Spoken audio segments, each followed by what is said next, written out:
আশা করব সবাই ভালো আছেন, সুস্থ আছেন। শান্তনুদার ইউটিউব চ্যানেলে আপনাদের স্বাগত জানাচ্ছি। আজকে আর একটা নতুন ইন্টারেস্টিং ভিডিও নিয়ে আমি আপনাদের সামনে হাজির হয়েছি। আপনারা জানেন 2 তারিখ ভারত এবং শ্রীলঙ্কার মধ্যে 3টি ওডিআই ম্যাচ খেলা যাবে 2 তারিখ থেকে। সেই ম্যাচের ভিডিও নিয়ে, সেই ম্যাচের আলোচনা নিয়ে আমি আজকে আপনাদের সাথে বসেছি। আজকে আমরা আলোচনা করব শ্রীলঙ্কা দল নিয়ে। শ্রীলঙ্কা তাদের ভারতের বিরুদ্ধে যে 15 জনের স্কোয়াড, 15 জনের দল তারা ঘোষণা করেছে, সেই 15 জনের দল নিয়ে আমি আলোচনা করব।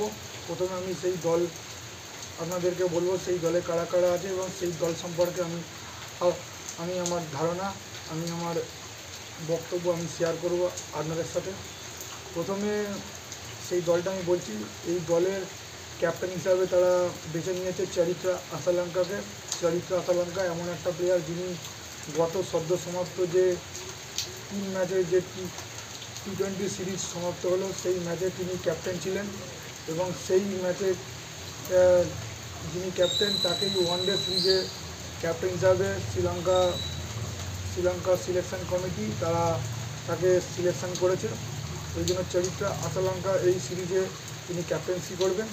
এবং বাকি যে দলগুলো আছে সেই দলের প্লেয়ার হচ্ছে প্রথম নিশাঙ্কা, কুশল মেন্ডিস, আবিষ্কা ফার্নান্ডো, সাদিরা সামারবিক্রমা, কামেন্ডু মেন্ডিস,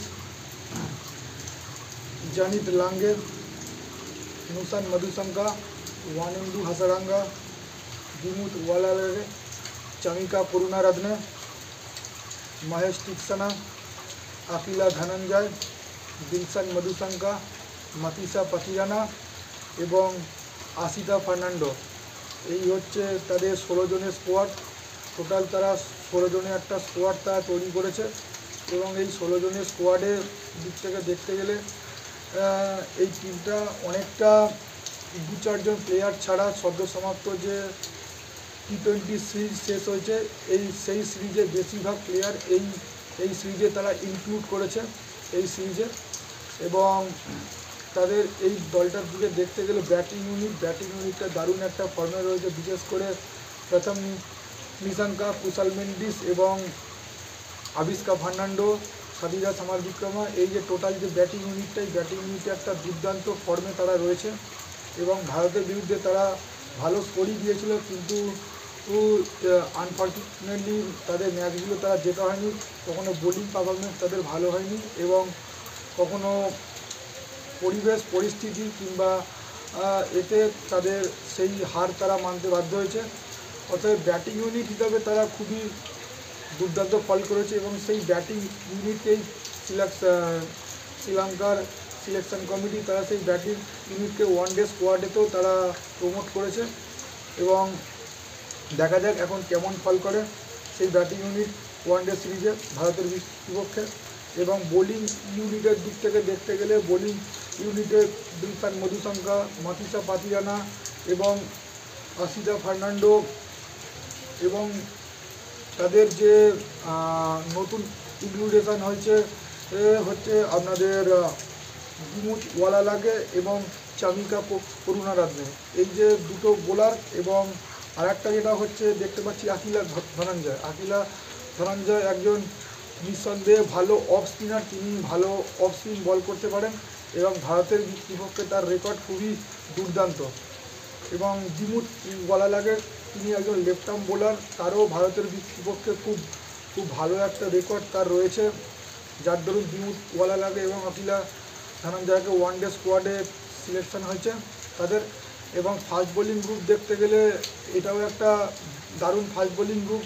এবং এই যে ফাস্ট বোলিং গ্রুপটা গত যে সদ্য সমাপ্ত যে T20 সিরিজ শেষ হলো, সেই সিরিজের যারা ফাস্ট বোলিং গ্রুপে ছিল তাদেরকেই ওয়ানডে স্কোয়াডে প্রমোট করা হয়েছে। এবং লাস্ট যে T20 ম্যাচে, সেই T20 ম্যাচে দারুণ একটা ভালো ফাস্ট বোলিং গ্রুপ হিসেবে পারফর্ম করেছেন ফাস্ট বোলিং গ্রুপটা। সেই জন্যই সেই বোলিং গ্রুপটাকে প্রমোট করা হয়েছে ওয়ানডে স্কোয়াডে।